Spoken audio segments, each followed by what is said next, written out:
Hello అండి. మీ రాఘవరావుని. ప్రకాష్ రాజ్, చెంబలకడి పంబ శ్యామల ఇద్దరు చెప్పేది శ్రీరంగనీతులు, దూరేవి దొమ్మర గుడిసెలండి. వీళ్ళిద్దరూ ఇటువంటి వెధవలు కారణజన్ముడు, నీతికి నిజాయితీకి మారుపేరైన పవన్ కళ్యాణ్ గారిని నానా మాటలు దుర్భాషలు ఆడుతున్నారు. వీళ్ళకి అనే అర్హత ఉందా? ఎందుకంటే పవన్ కళ్యాణ్ గారు వ్యాపార ప్రకటనలు చేస్తే కొన్ని వందల కోట్లు డబ్బులు వచ్చాయి ఆయనకి. కానీ ఆ వ్యాపార ప్రకటనలు చేయడం వలన ప్రజలకు నష్టం వస్తుంది. ప్రజలకి నేను మంచి చెప్పేవాడిని కాదు, నేను నేను చేయకుండా నేను పాటించకుండా, నేను ఆ డ్రింక్స్ తీసుకోకుండా, నేనైతే ప్రకటనలు చేస్తానో ఆ ప్రకటనలు నేను పాటించకుండా ప్రజలను పాటించడం తప్పు.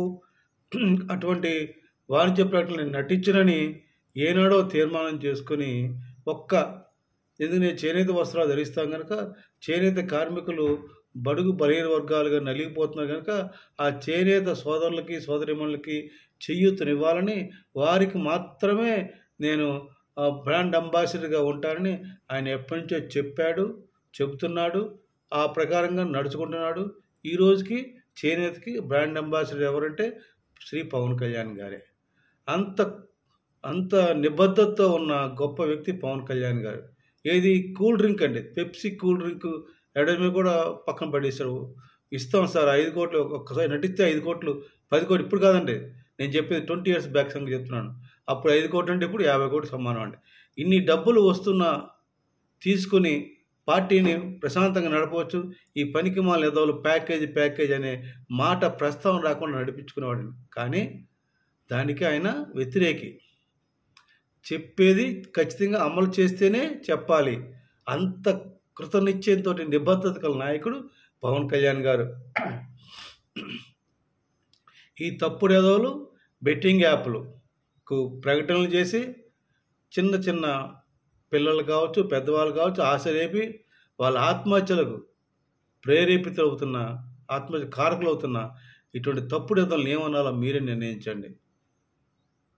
కారకులు వీళ్ళ వల్లనే కదా, వీళ్ళు చెప్పారనే కదా వాళ్ళ యాప్లు ఆడడం, అప్పులు చేసి ఆడడం, అప్పులు తీర్చలేక భరించలేక ఆత్మహత్య చేసుకోవడం, లేదా తల్లిదండ్రులు తన్నడం, తల్లిదండ్రులు హత్య చేయడం, ఎప్పుడు నుంచి వింటూనే ఉన్నాం మనం ఈ యొక్క బెట్టింగ్ యాప్ల యొక్క ప్రభావం ఎలా ఉన్నది. కానీ ఇప్పటికి కూడా వాళ్ళు అటువంటి ప్రకటనలు చేసే ఈ యొక్క జంబలగడి పంబ శ్యామల, ప్రకాష్ రాజ్ ఈ యాదవులు నీతులు చెప్తారండి. అసలు పవన్ కళ్యాణ్ గారి కాలి గోటుకు తాకి దండం పెట్టి పాదాలు పోగు చేసిన అర్హత కూడా లేని నిత్య దరిద్రులు యాదవులు వీళ్ళు మాట్లాడతారు. ఆ పనికి మళ్ళీ జంబలగడి పంబ మాట్లాడదండి. పిఠాపురం పీఠాధిపతిట నీ అవ్వ.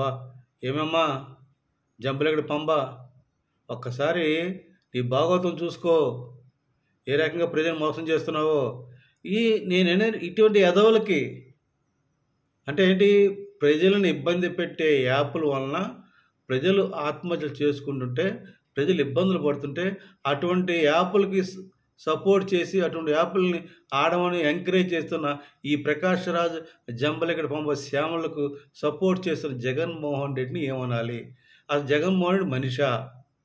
వీళ్ళిద్దరూ ప్రకాష్ రాజ్, జంబలగడి పంబ శ్యామల ఇద్దరు మనుషులేనా?